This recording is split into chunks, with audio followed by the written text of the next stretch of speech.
I reached the level where I can literally just AFK in the Uber Shaper fight, Uber Elder and even Uber Cortex as well. The beard has 2.2k energy shield regen, 1.1k energy shield leech and gaining back 400 energy shield every single time when we block, while maintaining the clear and signal target damage. What's up guys, Pidget here. There is a lot of things that changed since you saw this character. Now we swapped every single piece of gear to energy shield base, changed the passive tree and added timeless javel setup and a lot of rare javels and cluster javels. Every single piece that you see on my character is self-crafted. It would be very hard to estimate how much my gear is worth. I spent around 60 divine total while I was crafting this character. The most expensive item in my build is Tides of Time and Energy Shield Light of the Meaning Javel. This two is costed me 22 divine. Tides of Time was 10 divine and Light of the Meaning Energy Shield Javel was 12 divine. I think without the Light of the Meaning Javel this build can work, but you will have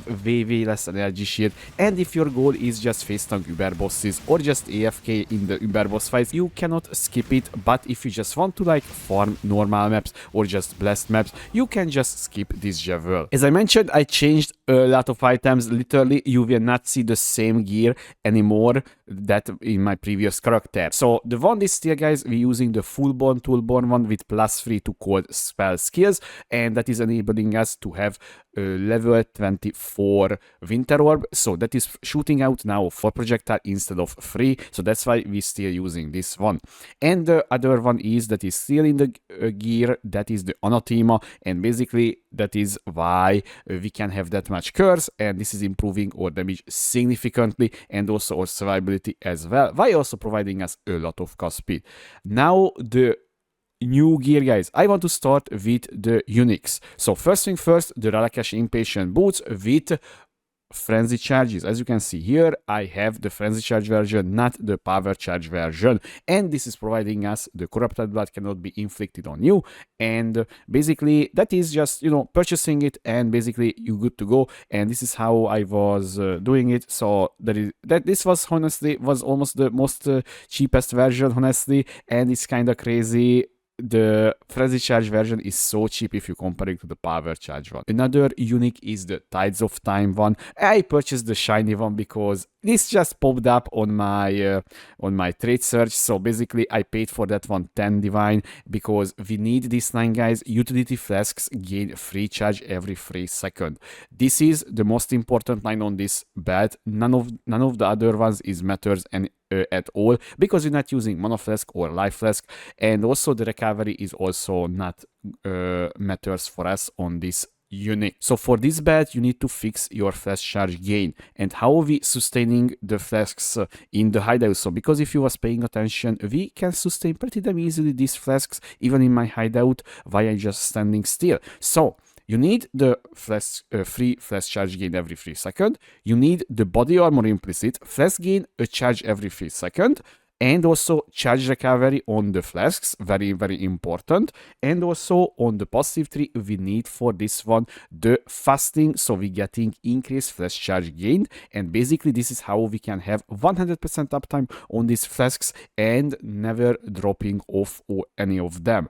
And the next items will be just the rares, guys. So let's start with the gloves. So guys, at this point you just only looking for absolutely huge energy shield. That is your main goal, maximum energy shield, and basically that's it. If you have that one, you're good to go. As you can see here on my glove, on my helmet, on my body armor, we aiming at very huge amount of energy shield. Very important, guys. Every single piece of energy shield matters on this one. And honestly, I think after 1 week of the league, I can, you know, start spending my hard-earned currency on my gear, and this is the results. And honestly, this one was very easy to craft, by the way. So I will include in the notes section or on the mobilities as well how you can craft these items exactly. But it was so easy, literally, guys. Just I was just using essence spamming. Literally, you can see here prefix modifier essences. So basically this is what I was doing.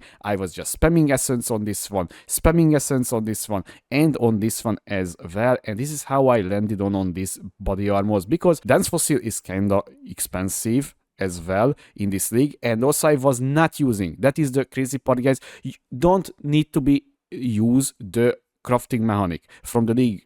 because so I figured it out. I literally made the calculations. You literally spending the same amount of money, but also you need to go every single time to the ship and click it, purchase sulfur, and also lose out a lot of time and also a lot of extra money as well. Literally using 4 essences, but just one single click, but you also paying a lot of extra on top of that. So basically, what I'm trying to say, it almost doesn't matter, but also the league mechanic can increase your intangibility. So basically, at some point you need to delete your base, because if it goes high, then it's over, right?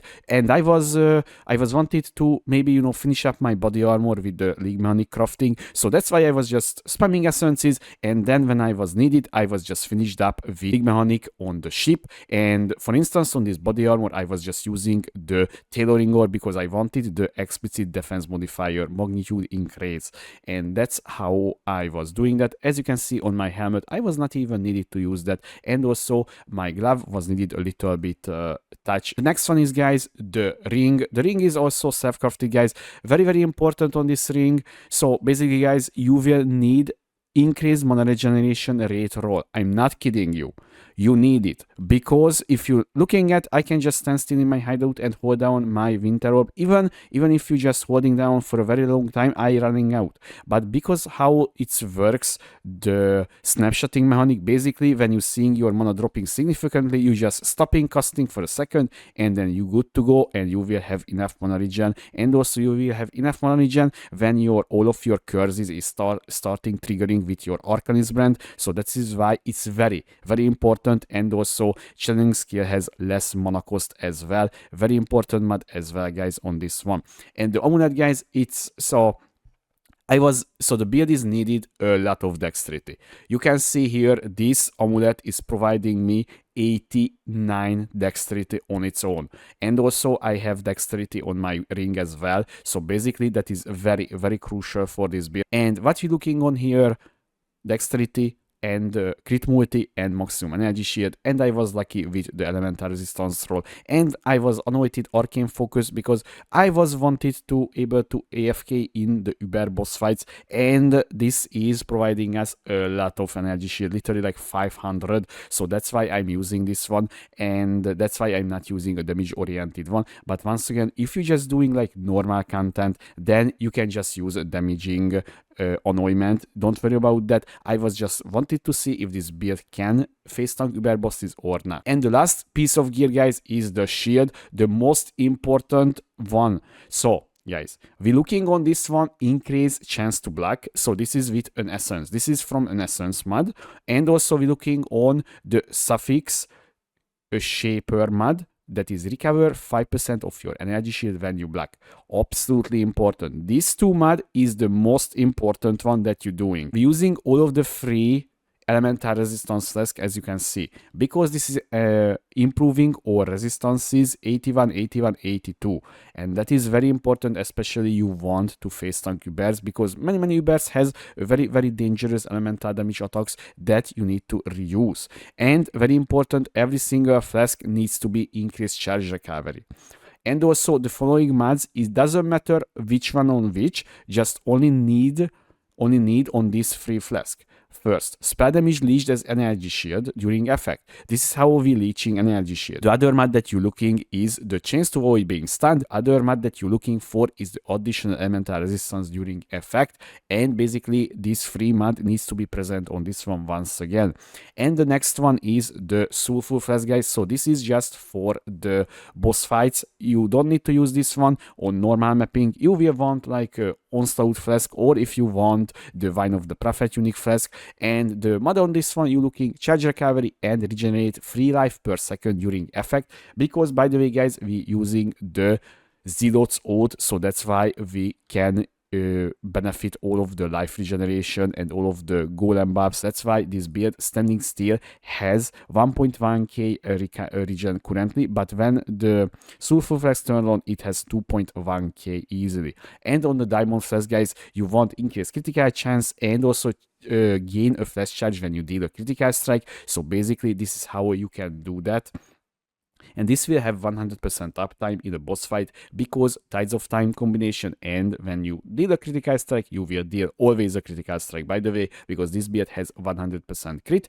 Basically, this is how we sustaining this Flask. Now the passive tree, guys, the passive tree is also changed a lot, as you can see here. So let's start from the start. So we using, as you can see here, a lot of circle on the tree. So we're using a Militant Fate, unique Timeless Javel, and I'm using increased effect of non-damaging ailments on enemies per 10 devotion. This is providing me 21% increased non-damaging ailments. That is very nice for this build, especially because we're shocking and chilling the enemy. That is very welcomed. And we're using the Inner Conviction. That is providing us more spell damage per power charge. This build has 6 maximum power charge currently, by the way. This is 30% more spell damage, so that's why we need the Radakesh Impatient boots with the frenzy charges.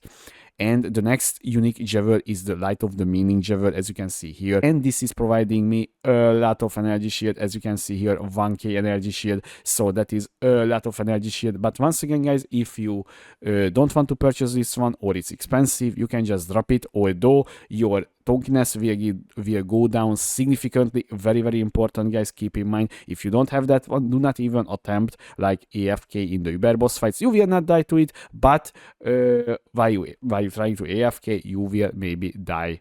Okay. And the next unique Javel I'm using here is the Watcherai with increased energy shield recovery rate while affected by discipline, and regenerate energy shield per second while affected by discipline. And this was like 2 divine. It was so cheap, and this is the only aura that we're using, by the way, guys. So that's why I using this one. And also this is providing us increased recovery and also regen as well, which is very welcomed in this build. Let's talk about the clusters first. 2 Primordial Bond large cluster Javel, one here and one here, and that is providing us a lot of golem buff effect and also increased damage as well. So that's why we're using that. And the next one is we're using a medium cluster with special reserve and fasting. So this one will be providing us a lot of recovery, damage, and the most important, 100% uptime. Without this, guys, you cannot play this build. You cannot. So if you want this setup, you cannot. You need exactly this node. If you're missing it, you will not have 100% uptime on your Flasks. Another small cluster Javel is Enduring Composure, because this is how we're getting endurance charges. This build has 4 endurance charges. That is providing us a lot of damage reduction, and damage reduction is always welcome in the build. And I'm using a lot of rare Javels. I mean a lot of rare Javels. So 1 rare Javel here, here, and also here as well. All of the mods that you're looking for is basically energy shield and any sort of crit multiplier. Now, guys, you have to know, these ones, if you're just looking for 2 mod, it will cost you like 2 divine. While I made all of these Javels, I'm not kidding you, less than 1 divine. All of the Javels less than 1 divine.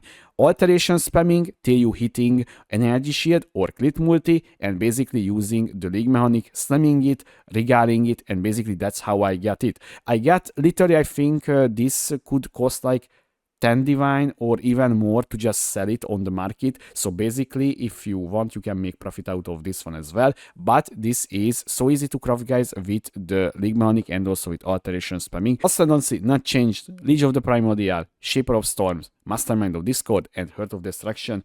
This is not changed at all. Gems and gemlings, guys, this is also changed a lot. So we're using Winter Orb here, increased critical strike, focus channeling, infuse channeling, increase critical damage support, and power charge on crit. This is how, guys, we generating power charge. Is very important for this build, otherwise your damage will be very bad, because I was forgetting using this one on my showcase on stream, and my damage was horrendous, but after I equipped it, everything was smooth. In the gloves, I'm using Discipline, Spell Echo, Frostblink of Winter Blast, and Arcane Surge. Basically, this is our new movement skill, and you can see here we kind of fast, right? So it's kind of fast and satisfying to use. So basically, this is how the gameplay looks like. You holding down your Winter Orb, and then you just pressing this one through the map, and when it's starting falling off, you clicking on it and continuing. This is how you doing it. And the next one is in the boots, Arctic Armor, Tempest Shield, summon Stone Golem, and summon Stone Golem of Safeguarding. Very, very important, guys, because this is providing us a lot of damage reduction, especially against melee damage, such as like Shaper Slam. And in the shield, we're using Lightning Golem, Flesh and Stone, and summon Flame Golem in the helmet, or setup Arcanist Brand with Frostbite, Enfeeble, and Elemental Weakness. In the weapon, Herald of Ice and Scorn for Herald, and I'm using here Assassin Mark. Well, guys, I think this is where the journey ends on Winter Orb. I will still playing this character for the following days, and I will farm back a lot of money, because, guys, I spent a lot of money on this one, so I'm not trying to hide that fact. And the thing is, it's kind of crazy, guys, how the build turned out. So I was doubting before I was started the league we can reach the level, we can AFK or just tank Uber bosses, but luckily I found a way, and I can safely say nobody done this before. Nobody was doing Uber boss face tanking with Winter Orb, I can tell you that. So this is, I think, a first build that you see, and I hope you guys will enjoy that one if you reaching this level. Till then, guys, I hope you enjoyed this video. If you have any question, please leave a comment below, or you can find me on twitch.tv/Pidget2 or on my YouTube channel, where I also streaming. Till then, I was Pidget. See you next time.